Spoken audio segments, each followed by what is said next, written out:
Oi, gente, tudo bem com vocês? Sejam todos bem-vindos ao Café com o Pastor. Você já tomou seu cafezinho hoje? Estamos em uma série muito especial chamada de As Bem-aventuranças. No vídeo passado, falamos sobre bem-aventurados os pobres de espírito, porque deles é o reino dos céus. Neste vídeo, falaremos sobre bem-aventurados os que choram, porque eles serão consolados. Você provavelmente já ouviu falar no Sermão da Montanha. O Sermão da Montanha está registrado no Evangelho segundo Mateus, capítulo 5, 6 e 7. Para mim, o Sermão da Montanha é um manual de vida cristã. Estudiosos acreditam ser o mais importante e mais longo ensinamento de Jesus quando ele esteve entre os homens, o que torna o Sermão da Montanha algo muito importante. Toda a Bíblia, toda a Escritura é inspirada por Deus. O Sermão da Montanha, diferente disso, é o próprio Deus falando quando ele esteve entre os homens. Por isso, eu acredito que todo homem e toda mulher de Deus que deseja realmente ter uma vida com o Senhor, leia, estude, releia, decore, ensine o Sermão da Montanha. O Sermão da Montanha começa com uma pancada conhecida como as Bem-aventuranças, o que chamo de o manual da verdadeira felicidade. Bem-aventurado significa feliz. Em algumas traduções, abençoado, muito feliz, aquele que carrega a glória. As bem-aventuranças nos ensinam não a respeito de uma felicidade exterior a partir de conquistas, a partir de coisas, a partir do que você constrói fora, mas de uma felicidade interior que independe da circunstância. Eu lembro até de um corinho antigo que nós cantávamos que dizia o seguinte: não olhe as circunstâncias, não olhe o seu amor, seu grande amor, não me crio por vista, alegre estou. Glória a Deus por isso. Porque esta felicidade apresentada por Jesus no Sermão da Montanha não é a partir do que se constrói fora.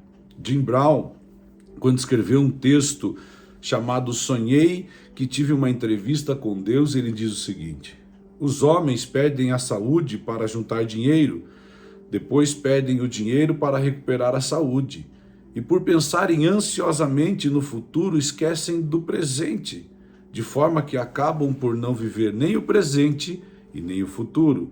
Vivem como se nunca fossem morrer e morrem como se nunca tivessem vivido. A mensagem das bem-aventuranças é um contraste àquilo que a sociedade atual diz, porque hoje ensinam que quanto mais você conquista, mais feliz você é. Só que Jesus nos fala sobre algo que você constrói no interior. Você é feliz? Você verdadeiramente é feliz? Mateus capítulo 5 vai dizer que Jesus, vendo a multidão, subiu a um monte e, assentando-se, aproximaram-se dele os seus discípulos, e ele, abrindo a boca, ensinava, dizendo: bem-aventurados os pobres de espírito, porque deles é o reino dos céus. Falamos no vídeo passado, se você ainda não assistiu, convido você a assistir.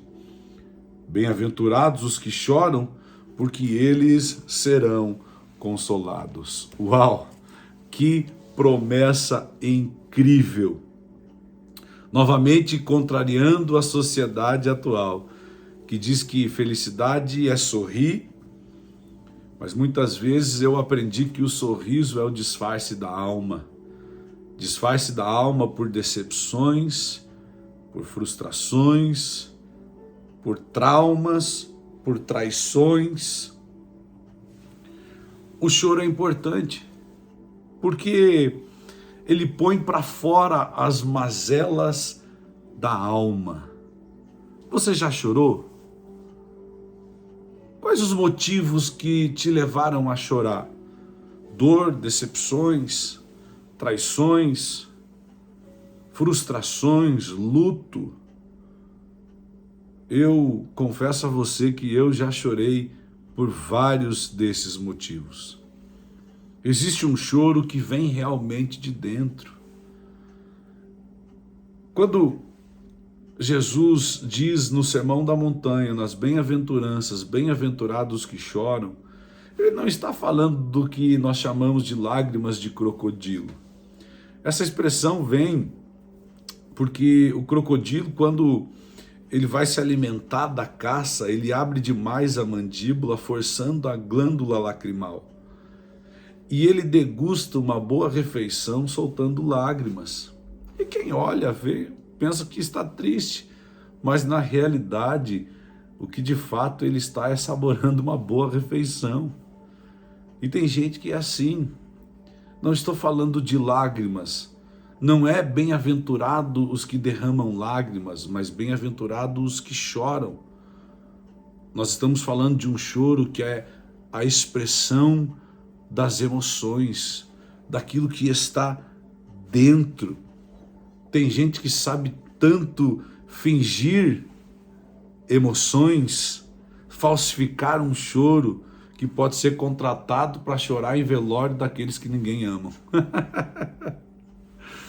Oh, meu Deus! Gente que os olhos lacrimejam, mas o coração está seco. Eu quero falar um pouquinho sobre o choro que vem de dentro. Jesus, um dia, quando chegou até Maria e Marta, quando Lázaro tinha morrido, a Bíblia diz que ele, vendo toda aquela situação, aquela comoção daquelas pessoas, ele próprio chorou. Isso nos ensina que ele se importa com o choro daqueles que ele ama.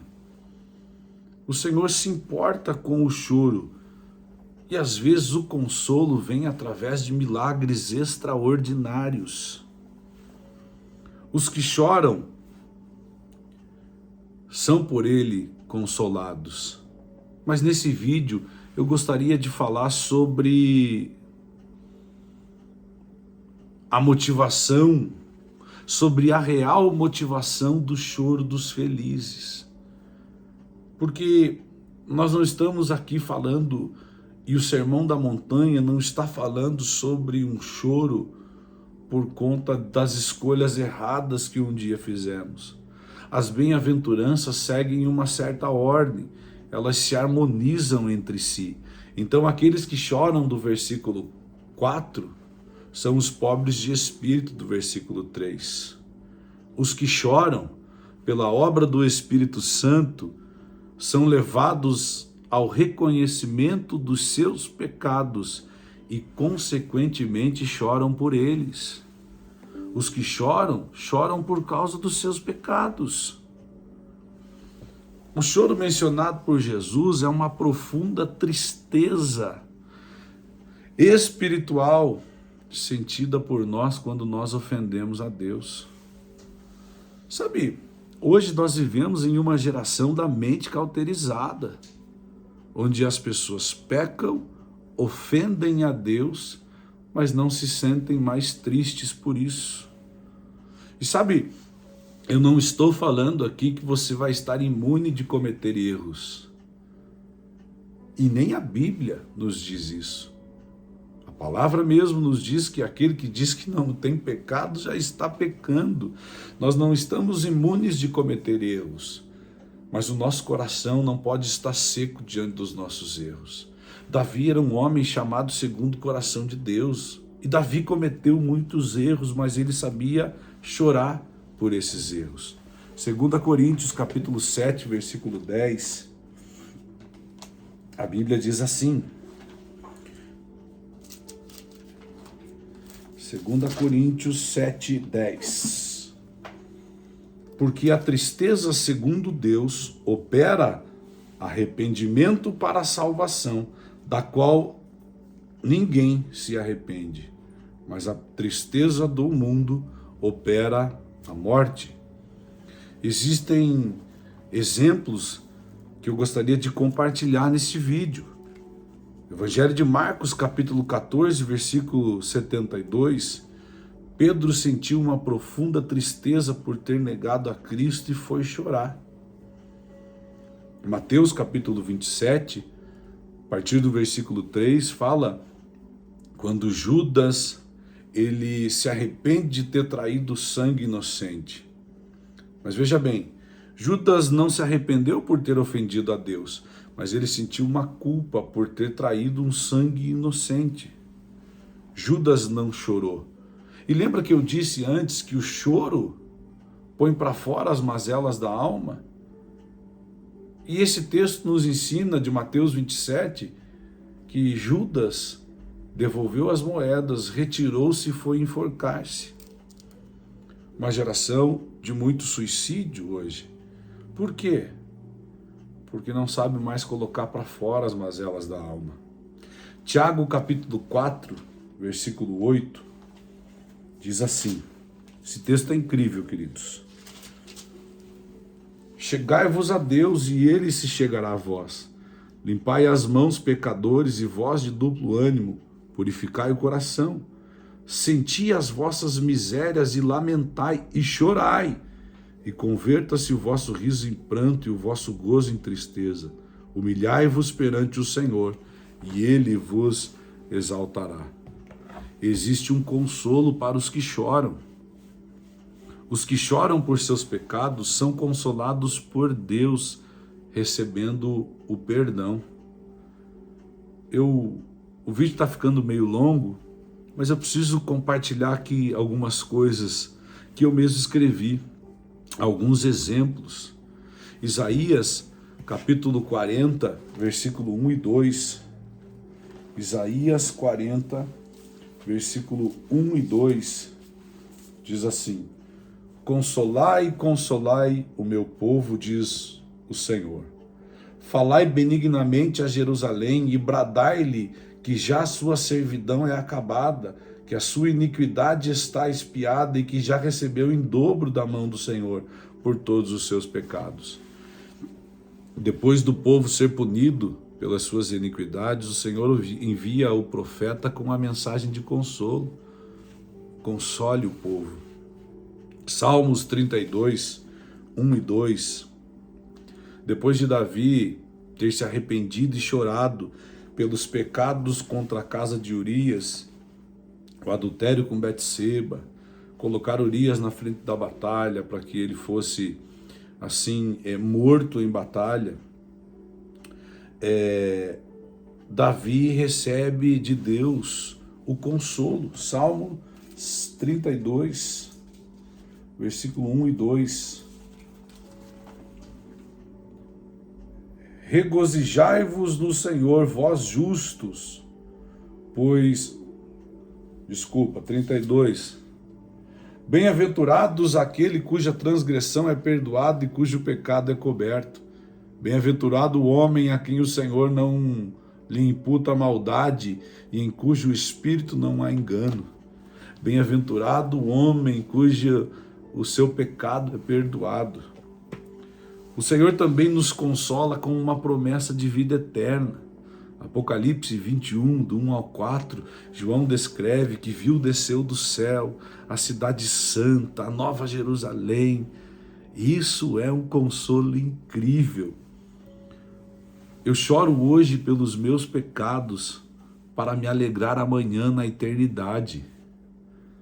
Mas existe quem se diverte hoje nos pecados e certamente precisará chorar na eternidade. A escolha é nossa, queridos. Bem-aventurados que choram, porque eles serão consolados. Até o próximo Café com o Pastor. Deus abençoe.